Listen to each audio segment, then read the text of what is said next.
आज की इस ऐतिहासिक पत्रकार वार्ता में उपस्थित सभी हमारे मीडिया बंधुगणों का मैं हार्दिक स्वागत करता हूं और आज इस अवसर पर उपस्थित हमारे अधिकारीगण, जनगणना विभाग के अधिकारीगण, हमारे हरियाणा सरकार के सभी वरिष्ठ अधिकारीगण, चीफ सेक्रेटरी साहब अनुराग रस्तोगी जी, उपस्थित पत्रकार एवं छायाकार मित्रों, हम सब के लिए ये बहुत खुशी का विषय भी है कि आज जनगणना का ये प्रारंभ हुआ है, शुरुआत हुई है। मैं आप सभी के माध्यम से हरियाणा के प्रत्येक नागरिक तथा जनगणना 2027 का ये संदेश भी आप सब के माध्यम से पहुंचाना चाहता हूं। साथियों, यह केवल एक प्रशासनिक प्रक्रिया नहीं है, बल्कि हमारे विकसित हरियाणा, विकसित भारत की आधारशिला है। जनगणना के महत्व को देखते हुए देश के यशस्वी प्रधानमंत्री आदरणीय नरेंद्र मोदी जी ने हमारी जनगणना हमारा विकास की बात उन्होंने कही है। उन्होंने ये बात कही है कि हमारी जनगणना हमारा विकास यह एक संकल्प है जो हर नागरिक की भागीदार से वो साकार होगा। हर नागरिक को उसमें अपना सहयोग देना होगा। हमारे देश में जनगणना का पुराना इतिहास रहा है, हम सब जानते हैं। इसकी सही तरीके से शुरुआत जो हुई, प्रथम दृष्टा में अगर हम देखें तो 1872 में इसकी जनगणना की शुरुआत हुई थी। इस समय देश में स्वतंत्रता के बाद 8वीं और हरियाणा के गठन के बाद ये 6ठी जनगणना हो रही है। भारतीय जनगणना को विश्व की सर्वश्रेष्ठ जनगणनाओं में से एक माना जाता है। हरियाणा में जनगणना का प्रथम चरण आगामी 1 मई से 30 मई 2026 तक होगा। इस दौरान मकानों की जनगणना, जो मकानों की गणना है, वह सूचीकरण का कार्य पूरा किया जाएगा। और इससे पहले 16 अप्रैल से 30 अप्रैल तक सब गणना की सुविधा भी उपलब्ध कराई गई है। यह डिजिटल भारत की दिशा में एक महत्वपूर्ण कदम है। यह नागरिकों को स्वयं अपनी जानकारी दर्ज कराने का अधिकार और सुविधा प्रदान करता है। जनगणना वह मजबूत आधार है, हम सब जानते हैं, जिस पर हमारे देश व राज्य की विकास योजनाएं तैयार होती हैं। उसी से ही जो आदरणीय प्रधानमंत्री जी ने कहा है और उन्होंने जो नारा दिया है, हमारी जनगणना हमारा विकास, ये इसी के ऊपर आधारित है, इसी के ऊपर योजनाएं तैयार होती हैं। और साथियों, हम सब ये भी जानते हैं, चाहे नए स्कूल का निर्माण हो और चाहे अस्पतालों की स्थापना हो, सड़क बनाने की बात हो, बुनियादी ढांचे का विस्तार हो, या फिर गरीब और ज़रूरतमंदों के लिए योजनाओं का निर्माण हो, इन सभी का आधार सटीक जनगणना आंकड़े से ही होते हैं। इसको हम सब, क्योंकि ये बहुत ही महत्वपूर्ण, ये जनगणना का जो प्रारंभ हो रहा है, ये बहुत ही महत्वपूर्ण विषय है। और यदि आंकड़े सटीक होंगे, हम सब ये भी जानते हैं कि यदि आंकड़े सटीक होंगे तभी योजनाएं प्रभावी होंगी, न्याय संगत होंगी। और प्रदेशवासियों को मैं ये भी कहना चाहता हूँ आप लोगों के माध्यम से कि आप अपने परिवार की इसमें सही जानकारी और सटीक जानकारी भरें। सही जानकारी से ही प्रदेश की विकास की गति बनेगी। मुझे खुशी है कि इस बार की जनगणना को डिजिटल माध्यम से ये की जाएगी। जैसा अभी प्रेजेंटेशन के अंदर भी आप लोगों को बताया गया है, इससे यह अधिक पारदर्शी और नागरिक केंद्रित बनेगी, क्योंकि व्यक्ति ने स्वयं अपनी मोबाइल से भी वो अपनी जानकारी दे सकता है। सब गणना की सुविधा के माध्यम से नागरिकों को अपने मोबाइल, अपने टैबलेट या कंप्यूटर से घर बैठे भी इसकी जानकारी वो इसमें फिल कर सकते हैं, भर सकते हैं। इसके लिए एक पोर्टल भी बनाया गया है, जिसके ऊपर अभी प्रेजेंटेशन में दिखाया भी गया है, और इसका नाम sayconsus.gov.in। नागरिकों को अपने मोबाइल नंबर के माध्यम से, जैसा इसमें बताया भी गया है कि OTP आधारित लॉगिन करना होगा। इसके बाद अपने राज्य, जिले और स्थानीय विवरण का चयन कर डिजिटल मानचित्र पर अपने घर को चिन्हित करना होगा, और फिर अपने परिवार तथा आवास से संबंधित जानकारी इस पोर्टल के ऊपर भरनी होगी।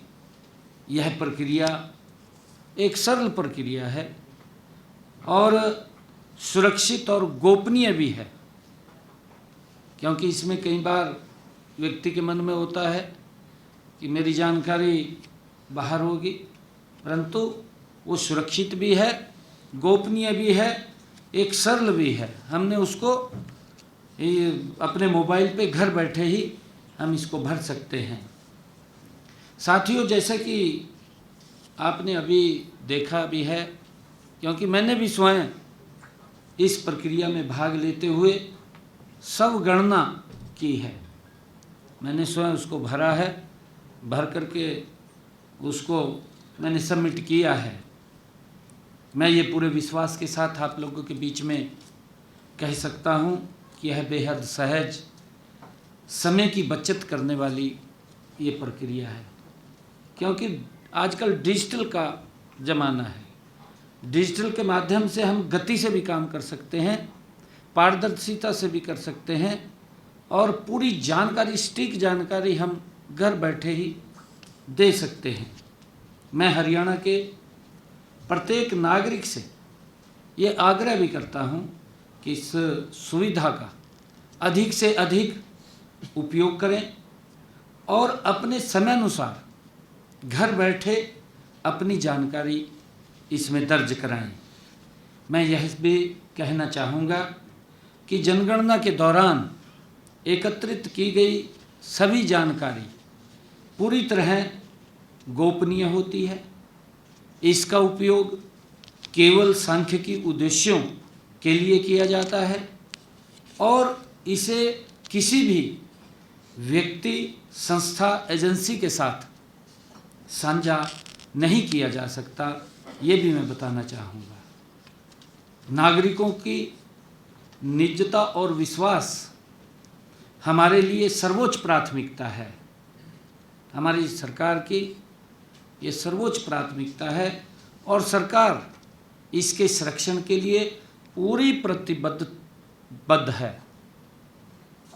साथियों, सबगणना एक विशेष सुविधा है, हम सब जानते हैं, लेकिन यदि किसी कारणवश कोई नागरिक इस सुविधा का उपयोग नहीं कर पाता, हो जाता है, कोई दिक्कत हो जाती है, उसको नहीं सबमिट कर पाता है समय रहते, परंतु इसके लिए उसे कोई चिंता की बात नहीं है। आने वाले समय में आगामी 1 मई से 30 मई के बीच जनगणना करने वाले कर्मचारी घर घर जाकर जानकारी एकत्र करेंगे।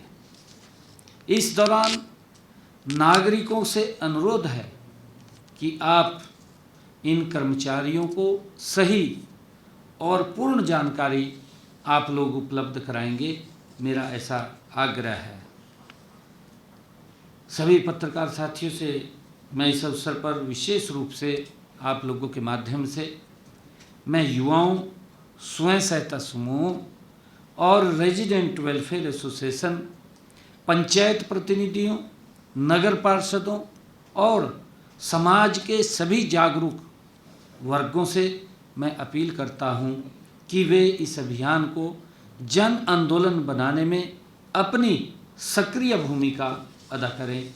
मैं ऐसी अपील करता हूं, लोगों को जागरूक करें, उन्हें सब जनगणना के लिए प्रेरित करें और यह सुनिश्चित करें कि कोई भी परिवार इस महत्वपूर्ण प्रक्रिया से वो वंचित न रहे, वो इसके साथ जुड़े और अपनी जानकारी इसमें सबमिट करें। मैं जनगणना से जुड़े हुए सभी अधिकारियों और कर्मचारियों को इस अभियान की सफलता के लिए मैं बहुत बहुत शुभकामनाएं और बधाई देता हूं। मैं यही कहना चाहूँगा कि जनगणना में हिस्सा लें, आइए मिलकर के इस राष्ट्रीय महत्व को कार्य को हम मिलकर के सफल बनाएं। धन्यवाद। जय हिंद। संबंधित विषय से अगर किसी का कोई सवाल हो तो पूछ सकता है। परिसीमन से भी लेकर काफी चर्चा है, तो पंजाब में जो क्षेत्रीय पार्टी है शिरोमणि अकाली दल, हरियाणा में आरएलडी, ये सब विरोध कर रही है, इसको आप कैसे देखते हैं, इस विरोध को जो परिसीमन को लेकर सवाल उठाए जा रहे हैं? नहीं, देखिए, समय समय के ऊपर ये प्रक्रिया चलती रहती है, परिसीमन की भी रही है।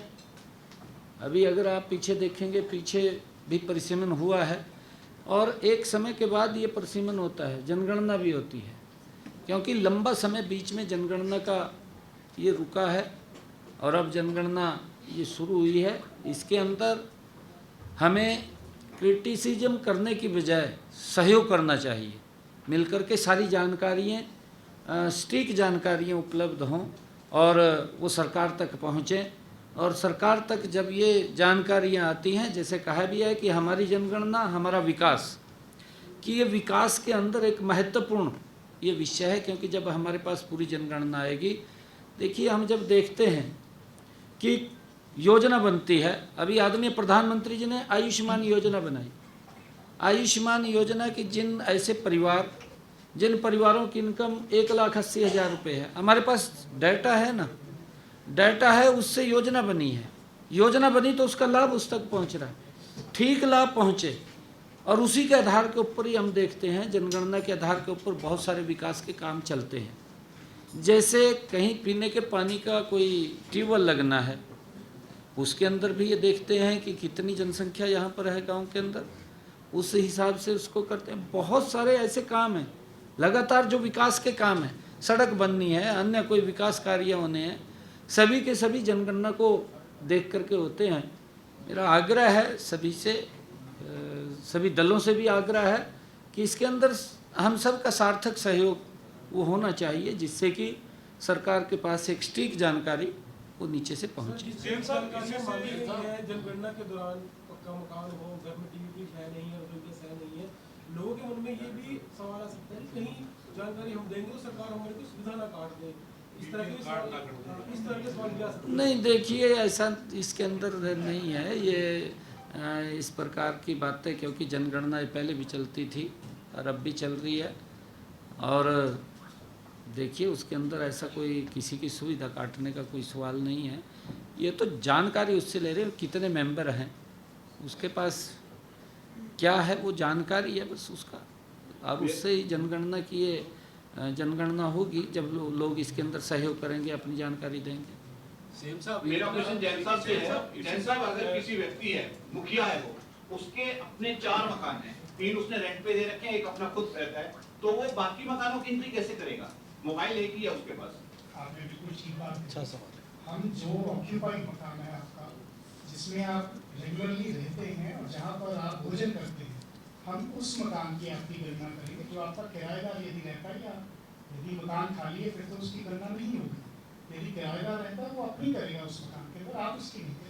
जैसा 1000 गज का मकान है, उसमें 5 भाई इकट्ठे रहते हैं, तो उसकी काउंटिंग कैसे करेंगे? 5 परिवार है लेकिन घर एक है, मकान नंबर एक है उनका। जी, हम उसके अंदर 5 परिवार भी करेंगे, अगर उनकी रसोई अलग है और वो अलग अलग रहते हैं उसके अंदर पोर्शन।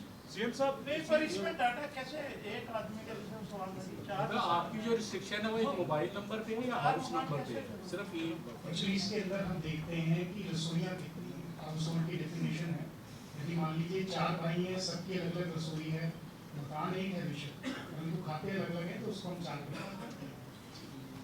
सीएम साहब, एक सवाल है कि जो परिसीमन आ रहा है नया, उसमें सुखबीर बादल का ये कहना है कि इसमें संघीय ढांचे के साथ भेदभाव किया जा रहा है, क्योंकि जो हिंदी भाषी क्षेत्र हैं वहाँ पर सीटें बढ़ जाएंगी, पंजाब में सीटें कम हो जाएंगी। देखिए अलग अलग, क्योंकि इस प्रकार का लोगों के वो भ्रमित करने वाले विषय होते हैं, परंतु उनके समय के अंदर भी जनगणना हुई है।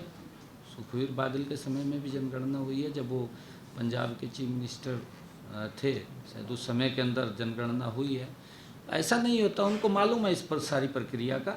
और ये प्रक्रिया, क्योंकि इसको लेकर के एक विकास योजना किस प्रकार से हमने किस वर्ग के लिए क्या योजना बनानी है, ये जब हमारे पास डाटा इकट्ठा होगा तो तभी तो हम वो करेंगे। इसके अंदर मैंने कहा है कि ये किसी एक दल का या किसी उसका विषय नहीं है, ये सार्वजनिक विषय है और हम सब ने मिलकर के इसके अंदर सहयोग करना चाहिए।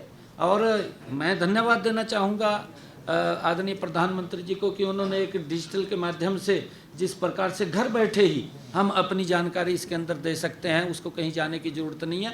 परंतु अधिकारी जाएंगे, कोई अगर मान ले उसने जानकारी दी, उसको वेरीफाई करेंगे, जा करके देखेंगे, पूछेंगे, उसमें सहयोग करना चाहिए सभी को और सटीक जानकारी आए। परिसीमन होगा, हरियाणा में विधानसभा की सीटें भी बढ़ेंगी, नए विधानसभा भवन को लेकर प्रयास किए जा रहे थे, उसका क्या स्टेटस है? मैं आपसे अलग बात करूंगा ना इसको लेकर के। आज जनगणना की बात चल रही है, जनगणना की बात चल रही है। एक मिनट, छोटी सी जानकारी ये चाहिए। जैसे जनगणना शुरू हुई, मैंने इनफॉर्मेशन अपना करवा लिया। अक्सर होता क्या है कि जैसे मैं आप you are dealing with the revenue also, एक डॉक्यूमेंट क्रिएट हो गया, एक डॉक्यूमेंट मेरा इनैमिनेशन का क्रिएट हो गया। कई बार क्या होता है कि लोगों के माइंड में आ गया ये सरकारी डॉक्यूमेंट आ गया, that I am the owner of the house. हालांकि एक डेफिनेशन हमने ऐसी दे दी उसको, और उससे देयर इज अ पॉसिबिलिटी कि there will be something with the social fabrics of the society also with in the family. ये चीज़ें क्या बस ये सिर्फ ये करना है कि हमारा ये मतलब जो है ये सिर्फ इनैबोरेशन तक है या this document can be use somewhere else? ये छोटा सा सवाल है। नहीं, देखिए उसके लिए अलग अलग डॉक्यूमेंट इतने बने पड़े हैं। आधार कार्ड है, आधार कार्ड से सारी की सारी व्यक्ति की जानकारी हैं। ये जनगणना है, क्योंकि जनगणना जब ये सेंसेक्स हो रहा है 2011 के बाद, ये सेंसेक्स नहीं हुआ है और अब ये स्टार्ट हुआ है। इसका तो हमें ढोल बजा करके सभी ने स्वागत करना चाहिए, क्योंकि इससे नई नई योजनाएं सरकार को बनाने में लाभ मिलेगा। आदरणीय प्रधानमंत्री जी का जो एक संकल्प है विकसित भारत के अंदर ये मजबूती से काम आएगा। हमारे पास जब सटीक जानकारी होगी तो हम उस जानकारी के आधार के ऊपर ही भारत आगे बढ़ेगा, विकास होगा। उसको लेकर के हमने सारी ये रचना योजना प्रश्न का सर थोड़ा सा मैं ऐड कर दूं। एक सेकंड जो ये प्रश्न है, इधर से भी जो ये प्रश्न पूछा हुआ था, दोनों जुड़े हुए हैं। ये जो जहाँ रह रहा है, जहाँ उसकी रसोई है, चाहे वो किराए का घर हो चाहे मलकियत हो, ये कोई मलकियत नहीं इससे मिल जाएगी। तो अगर किराए का भी घर है तो वो वैसे ही भरेगा। एक सिर्फ डेटा कलेक्शन है और वो भी गोपनीय रखा जाएगा। इसके अंदर एक मिनट इसके अंदर ये स्पष्ट कहा है कि ये डाटा ये बिल्कुल सुरक्षित है, गोपनीय है। ये सिर्फ जानकारी जनसंख्या की हमारे पास ये सेंसेक्स की है, उसको लेकर के आज शुरू हुआ है और इसमें सभी ने सहयोग करना चाहिए।